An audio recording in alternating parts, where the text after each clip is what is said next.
your support for supporting the DEF CON community and the Red Team Village specifically.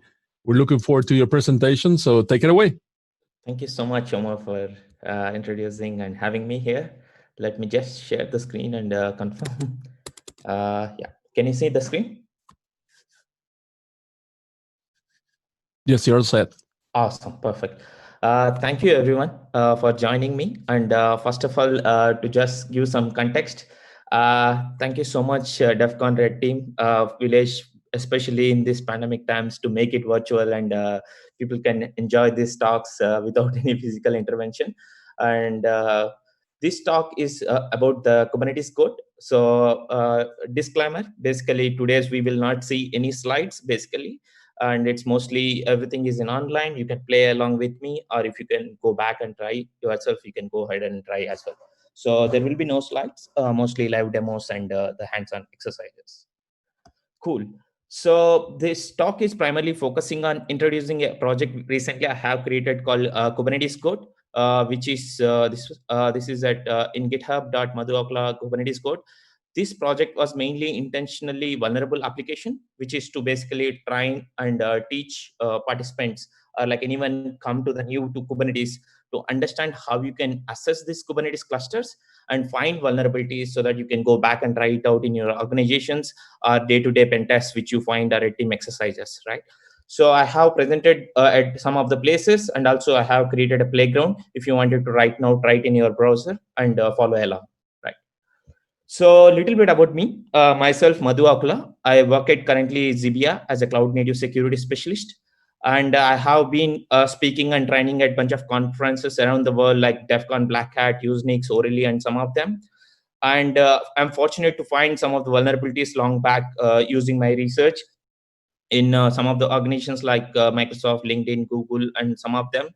So apart from that, my primary interest mostly working around security of cloud, containers, Kubernetes, and automating the infrastructure part. So that's it. A little bit about me. If you wanted to follow me, you can follow me at Madhu Akula in most of the social media stuff. Cool.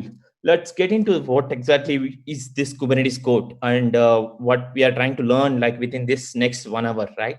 So to give a little context about Kubernetes code. So as I said, it is intentionally vulnerable. I think as most of you have come across the different types of code like web code or Terra code or some other codes. So this is a similar project, but it is mostly focusing on Kubernetes to understand what are the known vulnerabilities. And also we have seen common vulnerabilities in a real world environments, like while performing penetration testing or like while performing assessments in Kubernetes environments. From those we have taken as a scenarios, and these are the some of the scenarios. Let me zoom a bit. I think maybe easier to see. Yeah. So these are the some of the scenarios I have created, and we will see some of the scenarios exploitation and how you can bypass or gain access to Kubernetes clusters as an attacker point of view, right? And I'm really sorry and I'm shameful.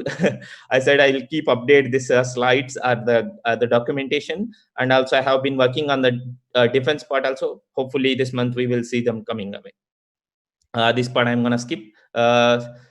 So before diving into Kubernetes, if you are really completely new and coming to the containers or Kubernetes world, I highly recommend understanding the technology, because there is a fair amount of gap in between penetration testing or finding or assessing clusters if you don't understand what technology you are doing, right? So we have seen commonly, especially in the modern tech infrastructure world, there is a huge gap for the security team to understand the technology before even testing or trying out, because once you able to understand, you can able to give your best, or you can able to possibly find most of the out of the Kubernetes or any ecosystem. This is a very funny video, and it's a simple children's guide to explain what exactly Kubernetes is. So I would highly recommend if you want go through these things. So to give you a little quick context, how Kubernetes architecture looks like at a higher level, right? So this is taken from the wiki commons. You see a server and client architecture similar to most of the server client. So one thing you have to observe here is in Kubernetes, everything which you make, any operation, it may be from the within the master, which means server, within the node, which means worker node. So whatever the operations which will make, like it can be from the node, it can be from the developer, or any user, any service, will go and touch the something called API server. So which is one of the key component in terms of Kubernetes, because Kubernetes is completely driven by API first approach. So whatever you make call request or something, everything you will see going through the API server, right? And control manager is basically to make the decisions, whatever the requests you make. And scheduler is ensuring to place the workloads or the request which you made. Suppose if you wanted to serve an Nginx server with 10 pods, it will ensure that how many nodes has the capacity to schedule. So the scheduler job is to figure out that and place them accordingly. So etcd is one of the key value store database which is used by Kubernetes, which is, as its name suggests, key value. So it stores the data which is coming to the API server and stores the key value pairs. And we will see little bit in a later coming sections. So apart from that nodes, when you come to the node, kubelet is the talking point to the API server and communicates within the local node itself. So whenever you wanted to make a request as a scheduler, wanted to schedule in the node, it will talk to the container runtime, which is within the node, like it can be Docker, runc, or XLG. So then it will go ahead and schedule based on the workload kind of thing. So kubeproxy is one of the another key component, which is kind of like IP tables, like it will try to provide a communication across like a nodes as well as a cluster. Right?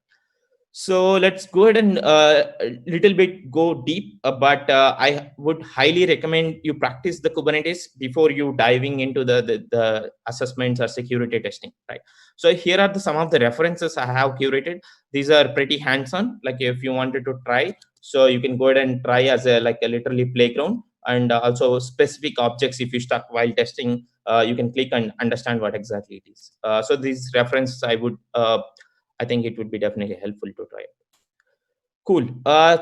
Setting up Kubernetes code. The Kubernetes code is designed in such a way it can set up any out of the box. It can be in your existing cloud provider services like GKE, EKS, AKS, or DigitalOcean base, and also your locally provisioned Minikube or another playground.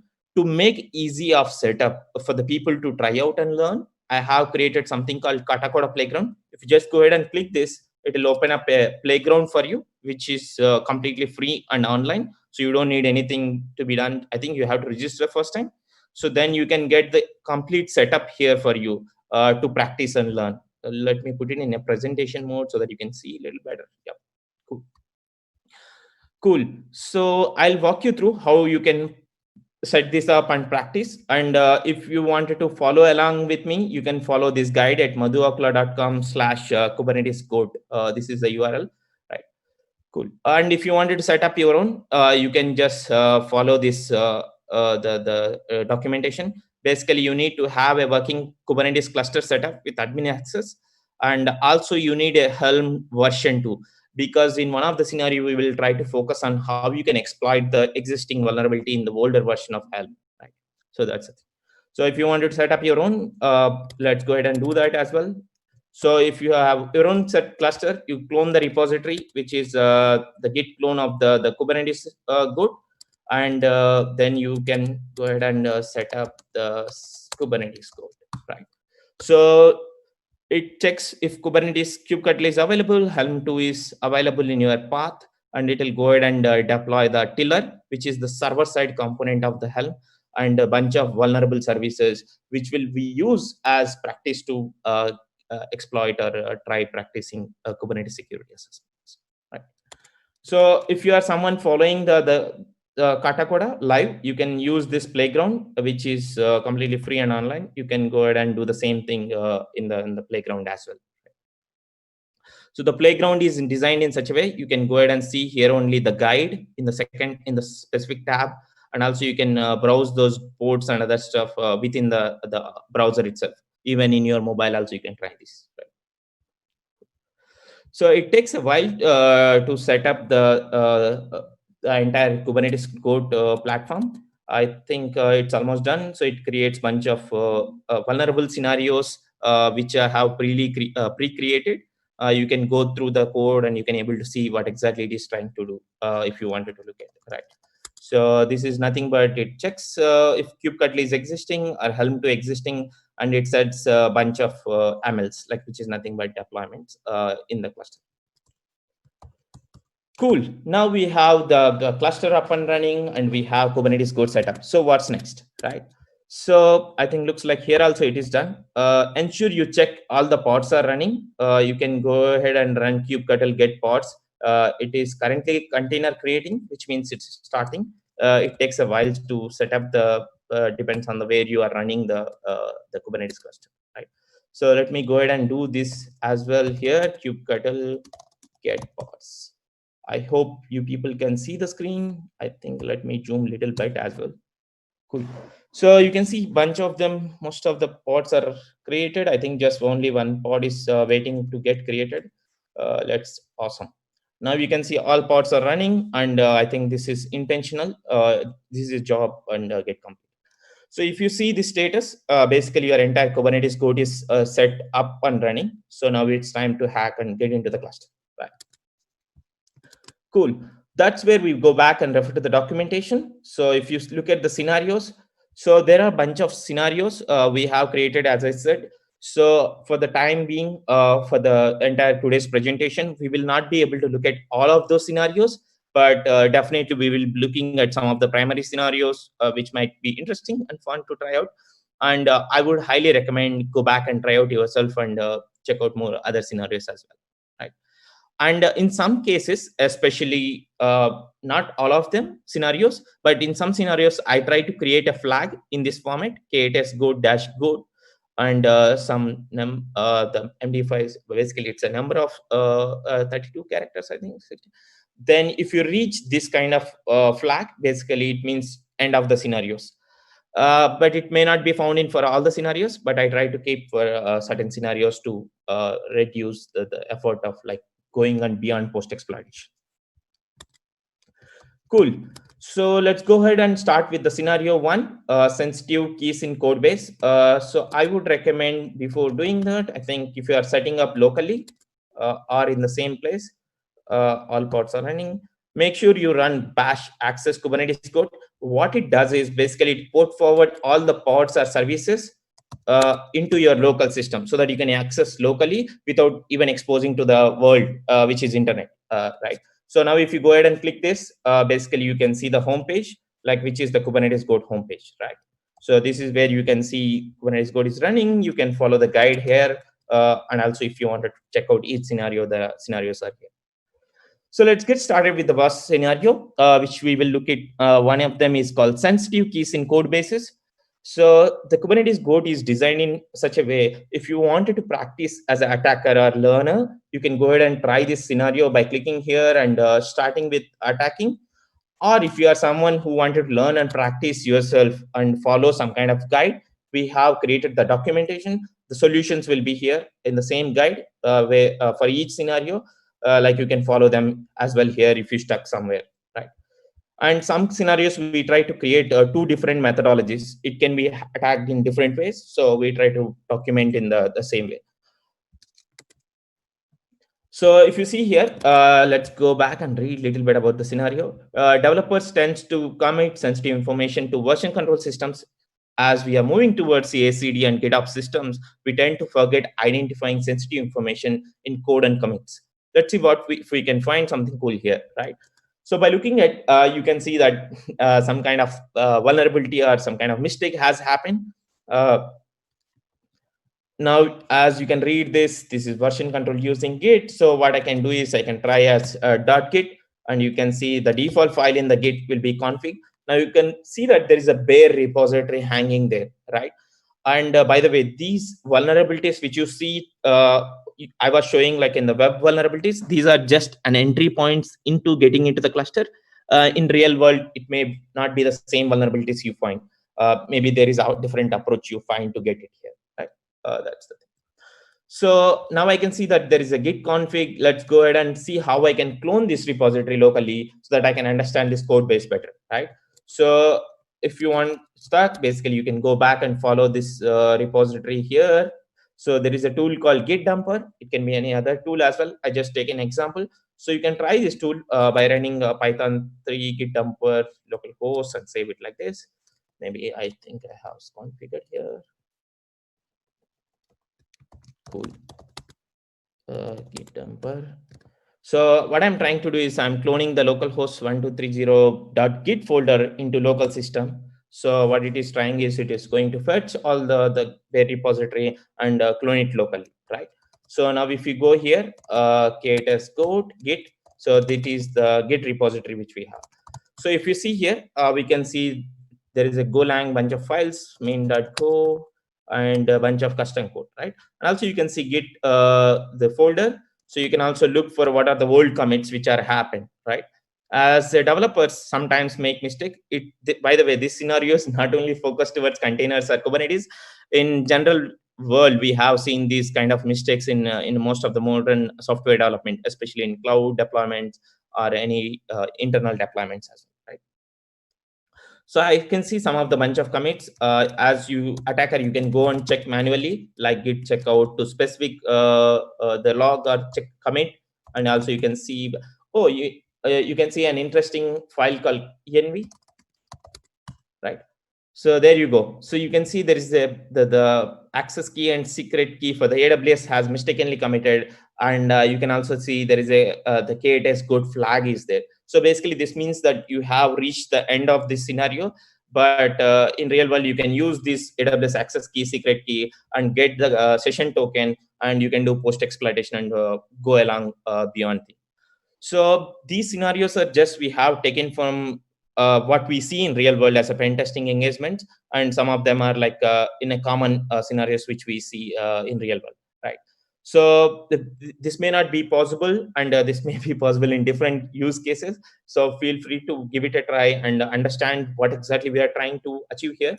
So basically, what will happen is in the same use case, so we can try in different method. Like what I'm trying to do is most of the time developers mistakenly build Docker images which may be committed with the .git files because they don't ignore these files when it is creating into a Docker container, maybe Docker ignore or something. So which might end up pushing this data into the containers as well. So looking at these kinds of sensitive information is very useful in the container. Like another methodology you can try, as I said, explanation. So you can get the pod name, you can exec into the pod. This is like another method. Now we can also use tools like Trufflehog. So Trufflehog, I think most of you know. This is a tool which is basically finds high entropy or sensitive secrets in a Git repositories. So now I am trying to do Trufflehog, and given the current directory is the where Git repository is there. So what it does is it will check through all the commits and finds is there any high entropy values or like sensitive secrets found based on the regular expressions, and return to the STDO. Right? So you can include these kind of tools in your CI/CD systems to detect these kind of vulnerabilities. But in attacker's point of view, if you find any of the code bases which has Git or something, maybe it's a really definitely good way to check out in especially the container environments. You might end up finding some kind of sensitive information. Like you can see the same thing. Cool. So this is our first scenario, which we just tried from the Kubernetes code. And similarly, as I said, you can try out here as well. So what you can do is you can look at here, and if you wanted to specifically browse specific port like 1230, in the custom port tab, you can just open in a new browser window also. If you press this icon, then you can just say, I wanted to browse 1230 port. So you can able to browse the same thing and apply it in online yourself for free, and understand what exactly you can assess or test for Kubernetes security, right? Cool. So that's kind of one of the simple scenario. So let's go ahead and see what could be some of the complex scenarios or different kind of vulnerabilities you see in Kubernetes security assessment, right? So let's go back to the some maybe a little down, especially like attacking private registries or Kubernetes CIS benchmarks or container escape, right? So let me go and showcase you how container escape to host system works. To browse to the scenario, basically you navigate here. So this is basically one of the pod. inside Kubernetes cluster running with some specific privileged access has, right? So to set the context here, most of the times, especially operations teams may tend to require to run specific containers with high privileges, maybe giving cap sysadmin or host privileges or privilege context, which is full admin sysadmin capabilities. So these are things. And also to just give an example how we found in a real world, I have seen, especially while we performing a penetration testing engagement, so most of the developers get an access to completely one namespace with a full privilege. So if your clusters doesn't have PSPs, which is nothing but pod security policies, developers can basically has full access to that namespace. Whatever they can do, they can deploy a pod with specific privileges which they can gain into the host system access, right? So also this is one of the use case we have taken to simulate or showcase how you can find these kind of container escape and gain access to the host system, right? Cool. So what we are trying to do here is we can try and look for some bunch of information. Most of the time look for print env. Sorry, I think I typed print. Cool. So most of the time you might see some kind of stuff here as well in print env. And also I'm checking for mount. Is there any mounted directories? Now you can see there is a mounted directory for from host system, and which is into the container, which means basically in the pod in this Kubernetes case, right? So now what I can do is, I think let's look at what exactly the host system is doing. So if you see, there is a host system mounted, like which is basically from the host system, to just give an example. So which is nothing but your underlying host system, which is node, is mounted into your pod as a volume, right? So due to the reason we have extra capabilities, right? Like this container has bunch of extra capabilities as well. So using those capabilities, as an attacker, what we can do is we can like try to gain some kind of access into host system. What you can do is we can sage root on the host system because we have capability of the privilege, and now we can see that it is given the host system sage root. And now what we can do is we can perform the internal commands which are specific to system, right? Like now you can see docker ps. So these are nothing but running inside the host system, which is not a container. So you went below one level from the pod to the host system. From there, you are executing commands, right? So the possible attack surface here you can do is to do post exploitation might be basically using the host system configuration, which is nothing but node level Kubernetes configuration, to go and try attacking other nodes or to gain access to other nodes, which basically you controlling the entire cluster by passing through, right? So for example, what you can do is you can use the configuration of node, which is available in the cat var lib.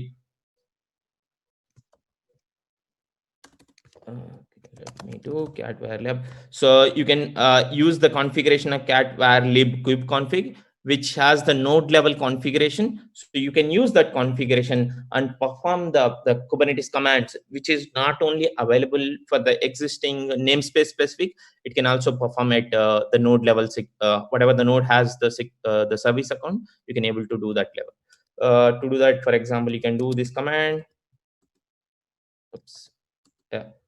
Oh, kubectl command is not available. Let's download kubectl.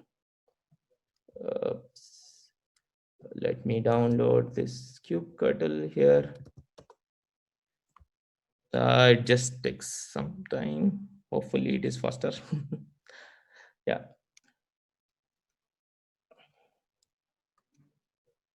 Yep, there you go. So what we are trying to do is we are using now kubectl command and passing the kubeconfig flag, which is using the node configuration and getting all, like whatever the all resources in namespace of kube system, right?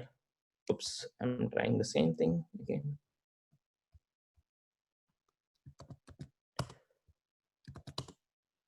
Oh, I have to do chmod +x kubectl. Cool. Now you can see when I run kubectl kubeconfig with the specific configuration and get all in kube system, it will go ahead and execute that command and get all the resources. Now you can see here, it can able to get all the pods which are not restricted to specific namespace, which is the developer or the user has. And you can able to explore more or access more resources and also services. And you can see some of the specific use cases, especially I think replication controllers and other jobs and secrets you cannot able to access. So the node, whatever the access it has, the node configuration, you can able to perform same level. So as an attacker, you can do post exploitation, basically deploy the another pod in a different node, and you can able to pass to the another node and again get access to that. So for that, you can just look for how many nodes you have, like currently 2 nodes, maybe you are in this node, then you can deploy another pod in the different node and get again access to the different node. So you can basically use this kind of hopping methodology and hop onto another node and gain complete cluster access. So this is mostly you will see if an organization or the company which is not running the pod security policies, you can able to perform these kind of attacks or the escalations of the container escapes, right? So you might use PSPs as a defense for these kind of vulnerabilities, and it would be a easy and simple way to fix these kind of exploitation. Right. Cool. So let's go ahead and see another use case. I think we have some more time to see 2 other scenarios. Let's take an example of Kubernetes namespace bypass. Okay. I'm going here, Kubernetes namespace bypass. I don't know exactly. Yeah. So by default, Kubernetes uses flat networking scheme. I think this is one of the default feature of Kubernetes. So by default, Kubernetes uses flat networking scheme, means I can able to talk to from any pod to any pod by default. There is no firewall rules which will happen allow or deny. By default, anything can talk to anything within the cluster IP range, right? So which means that whenever someone SRE or ops team or like security people says that there is a namespace we have created in the Kubernetes, which means it's just a logical boundary. There is no way you literally segregating between the different namespace, unless until apply some kind of security policies like NSPs and network security policies, right?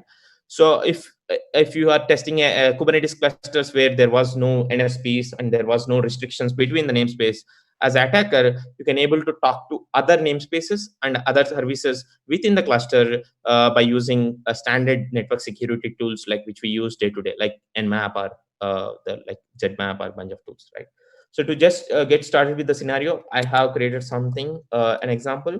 So what we are trying to do is we are running something called Hacker Container, which has again created by me. I have, while performing bunch of Kubernetes security testings, I thought that there are so many tools we require, especially focused on container environment. So I have created curated list of tools, which are maybe 50 plus tools, which will help you aid in while performing Kubernetes security assessment. So this container has those all tools, like while you are performing Kubernetes security assessment, and you can use this as a like a Swiss Army knife in security assessment, right?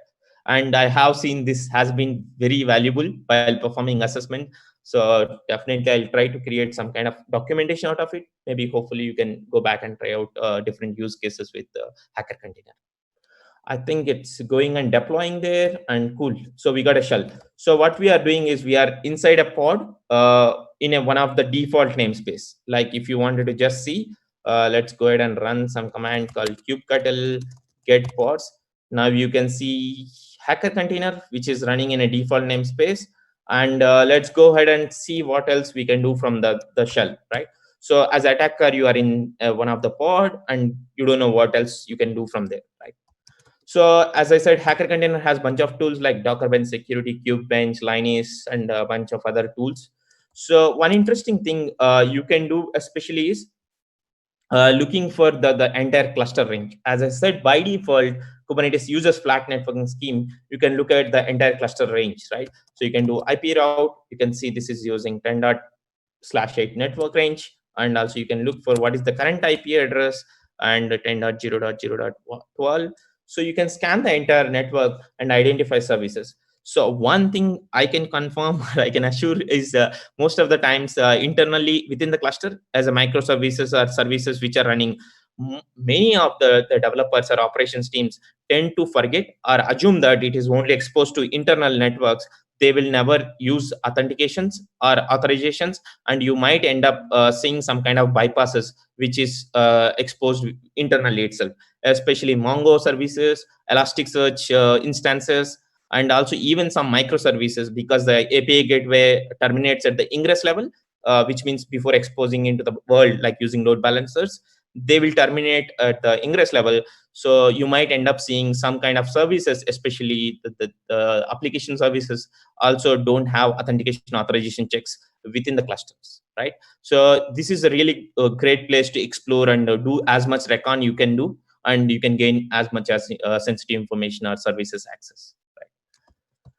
Cool. So what I'm trying to do is here I'm exploring same, and what I did is I'm trying to use ZMap, which is similar to Nmap. It's trying to do a scan for the entire cluster range, which is to do a faster way. And I'm specifically looking for a port of 6379, which is a Redis instance. So I assume that there might be Redis running, or like a 9200 you can also try, which is Elasticsearch or Mongo or MySQL or any other services you can scan. It's like traditional security will apply here, right? Let's go ahead and run this ZMap and see what we can see. So, oops.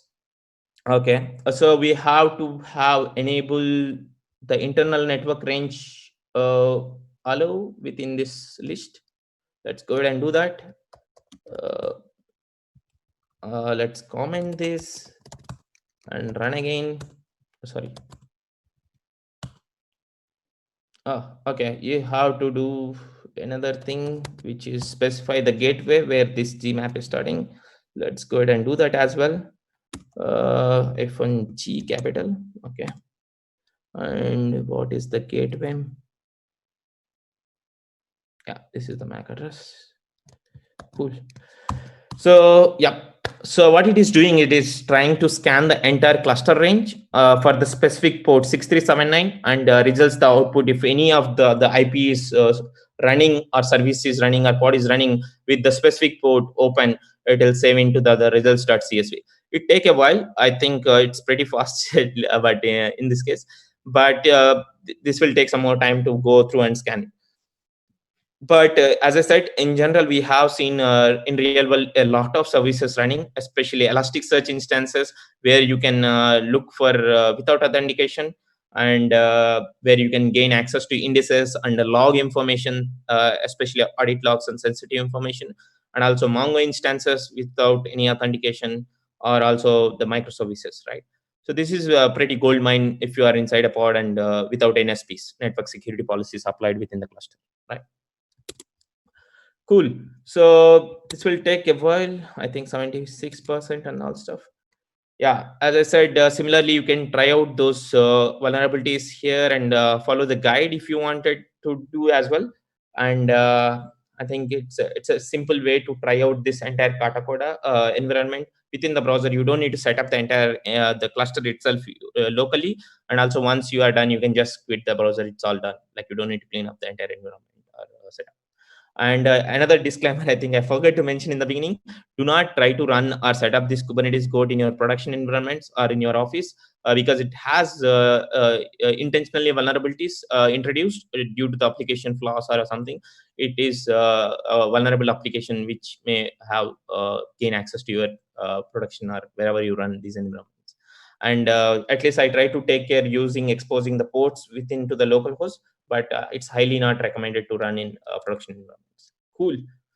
We have ZMap completed. Let's go ahead and see what we got from the results.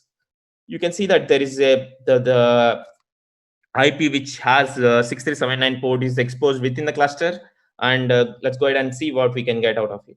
As you know, it's Redis. As I said, the hacker container has built-in tools to look for these kind of common attacks and all stuff. We can use Redis CLI, and I forgot, to be honest, how to access. Yeah, -h and the IP. And now you can see there is an authenticated Redis running within the cluster. You can able to access because there is no network security policies applied, which is by default in the cluster. means you can able to access without any issues. I mean, so they don't have any allow list or deny list within the cluster. Right? Now you can do enumeration standard like get key. You can see nothing. Okay, keys. You can see the keys what are available, and you can see there is a key and get secret stuff. Cool. So you reach the flag. That means you are done with the challenge, right? So this is just an example of try to simulate the scenarios, but definitely you see these kind of vulnerabilities in real world. Once you end up in a pod, try to look out for more services and try as much as recon, and you will get most information out of it. Right. Cool. So let's go back and see another scenario before we conclude the presentation and moving into the next sections. Let's look at one of the common oldest the vulnerabilities which we have seen, exploiting the Helm or Tiller. So Helm is like a package manager for Kubernetes. So how we deploy application, install applications into, suppose you are using Debian based apt-get install the package name. Similarly, developers or operations teams use Helm, which is a package manager, to deploy applications into Kubernetes, right? So they will just do Helm install and the nginx, it will go and install the nginx within the cluster, right? So by default, if you are testing any cluster and which is using version 2, which is the older version of Helm, and it used to be by default most people using is Helm 2 in a previous cases, but they have released 3 recently, like some months back. So by default, Helm version 2 has RBAC setup with the full cluster admin access. So if you end up seeing these kind of Helm 2 configurations running within the cluster and there are no network security policies applied, and it is running with the default setup, basically using this misconfiguration as an attacker, you can get entire cluster admin access and pawn the entire cluster, right? Let's go ahead and see how this scenario looks like. I'm going and running a simple pod and executing into that, right? Cool. Let's go ahead and run this command. It will go ahead and spin up another pod, ktest helm tiller, and give you a bash access, right?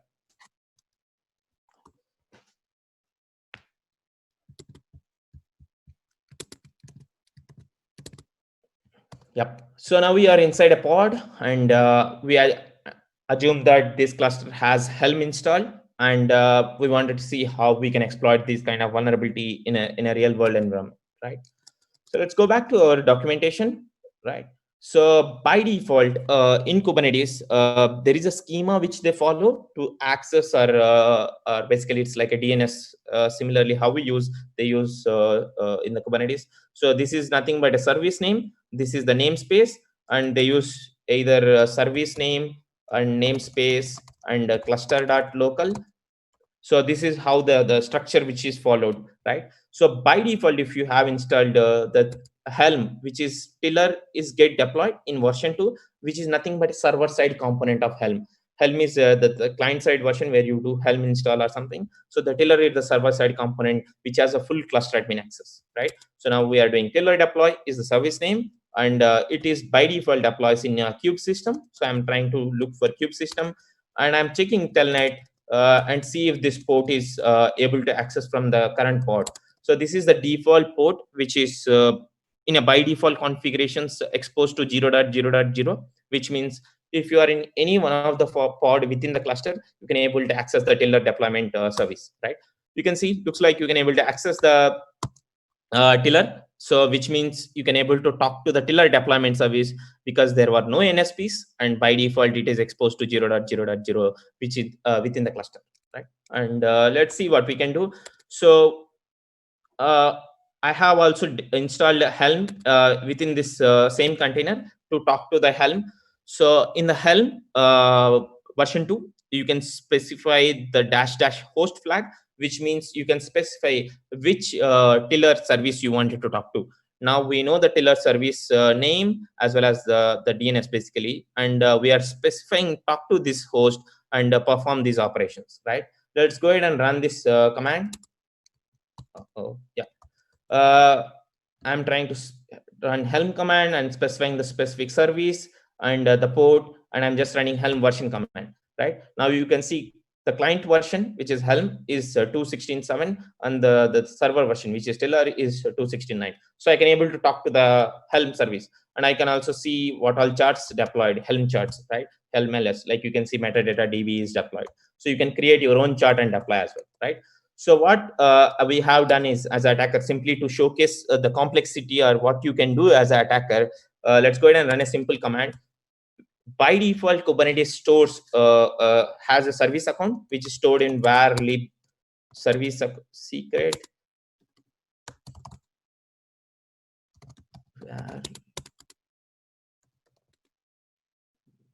One, yeah, secrets Kubernetes IO service account namespace, because I'm running in default namespace, and this is the token for that specific service account which is mapped to the current pod.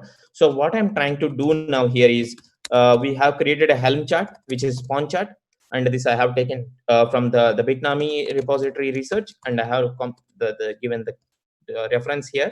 You can go and check more resource. What it does is basically it's a simple Helm chart. What it is it has bunch of values, which is nothing but namespace is default, and the name of the is default. Let's look at the templates, how it looks like. Templates and a cluster role. So it has a cluster role, which is nothing but it gives all API groups in the Kubernetes for all the resources and all the verbs, which means you can do get, post, delete, list all of the resources for any of the resources in the Kubernetes cluster, any of the kind of API groups you can perform, right? So what we are trying to do is templates, cluster role binding.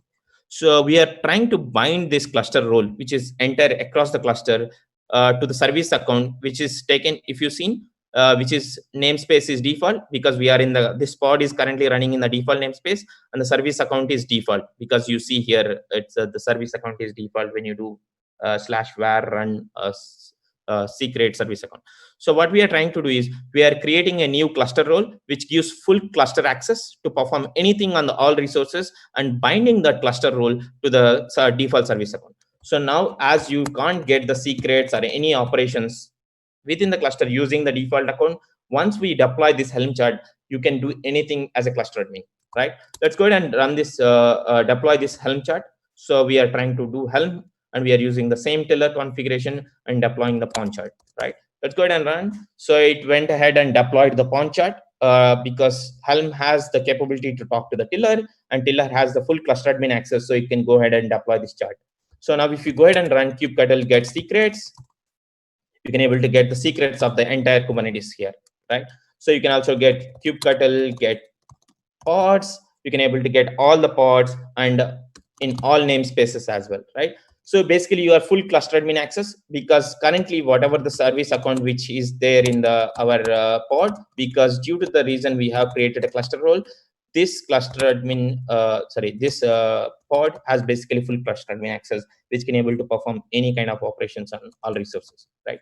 So as attacker, some of the useful commands is like look for auth. Can I create pods? You can check if the current service account which you own, if you anytime get a service account access, it can able to create pods or something. Sorry, create. You can also check delete pods. You can able to delete pods or something. You can also specify, can I do in namespace of kube system? So this is talk to the API and give you the information.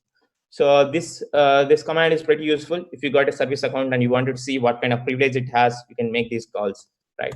And also some tips. I don't know, we are about to conclude, and let me, whenever you make these commands, you can also increase the verbosity of the Kubernetes. You can increase the 6 or 7. You can able to see each and every request it is making to the Kubernetes cluster, and in a verbose way. Like if you increase this, you can able to see much better, even like headers. And if you increase like like you can even see like a response body and everything. And if you increase to 9 and like little more depth, it will keep going, right? So this is completely API driven, so you can able to play around with the verbose and understand exactly each and everything which is doing also. And also very useful command is explain. If you wanted to understand a pod, then it will give you more details about it. And I wanted to learn more about pod spec, you can also do kubectl spec. So this is very handy, and while you are performing assessments, you can quickly look at the documentation rather like explain command. Right. Cool. So now you see, as due to the simple default misconfiguration of our Helm tiller, we can able to control the entire cluster. And this vulnerability I have seen in so many of the cluster in real-time pen testing assessments due to the administrator doesn't configure properly, and this is default security installation by Helm itself. So the newer version of Helm v3 fixed this vulnerability, so it kind of patched. Cool. So let me go with the last scenario. I think then we kind of conclude. And this you can try. It's a DIND, Docker in exploitation. This you commonly see in CI/CD systems, especially in build pipelines like GitLab CI/CD or Bitbucket CI/CD, or in real world where they pass the socket, Docker socket. Right. You can go ahead and try. And SSRF vulnerability, especially this is very widely exploited in the cloud infrastructure. But in coming to the Kubernetes context, it is little much you can get more out of it, because as I said, within the cluster there might not be some kind of services authenticated. There might be services which are giving more health information of the nodes as well as the pods or internal services. Using SSRF, you can get more information out of it within the clusters compared to the cloud native cloud way of exploiting. Right. Cool. So let me just complete with the DOS. Yeah, this looks fun. Cool. So this is the use case where basically I'm trying to showcase if you end up in any of the pod and the developer or operations teams didn't set up any resource consumptions, like you can only consume these many resources, right? So you can able to use utilities, especially like I'm trying to showcase here StressNG. So let me showcase simple example. Let me show in the terminal maybe. Exit kubectl get pods. Now you see bunch of pods are running. So I'm looking for specific pod. Let's look for the kubectl top pod.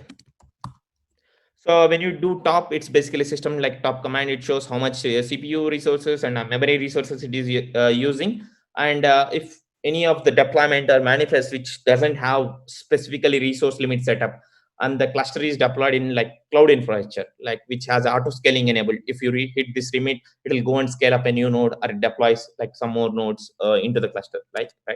So that times you can exploit this in a attacker's point of view. Like let's go ahead and run a simple tool, StressNG. I'm running with 2 gigs and 30 seconds. And so now you can see if you run the same command from the specific resources of 3 MB, 1 M2, like increasing so much, right?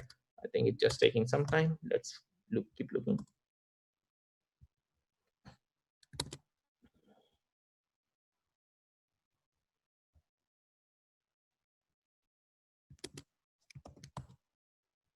You can see it hits a crazy amount of memory resource limits because there was no resource limit set for this deployment. Whatever the hunger check, which will be deployed as part of the Kubernetes code, attacker can basically consume more CPU resources and memory, which basically cost the billing and very like cost effective for the company's perspective, right? Billing.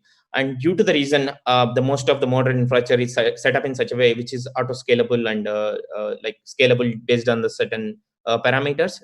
So you can able to basically DDoS or gain more resource consumption for the companies or organizations, right? So this is definitely one thing. So before moving in, let me just conclude with the hacker container preview. As I said, hacker container, let me just showcase maybe here, hacker container. So a hacker container is similar, another utility I created as part of the assessment. So you can read more about it here, the blog post. So this has a bunch of utilities which you use day to day, like while performing assessments in the Kubernetes cluster. So I have used it extensively, I would say, while performing assessment, and it is very useful utility. Let's go ahead and run. Oops, looks like it's already there. Let's exec into the pod, hacker container, sh. Cool. So we are inside the pod. Like you see, bunch of other stuff like default tools. So some of the things like it has is Ami contain. So which is again utility written by Jessica Frozel. She has done quite a lot of work for the containers and security community in the Kubernetes and the container ecosystem.